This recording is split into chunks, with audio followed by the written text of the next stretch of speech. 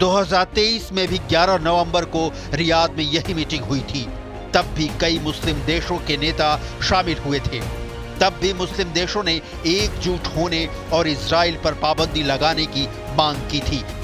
लेकिन पिछली बार के मुकाबले इस बार अरब देशों के शब्द इजराइल को ज्यादा परेशान कर सकते हैं।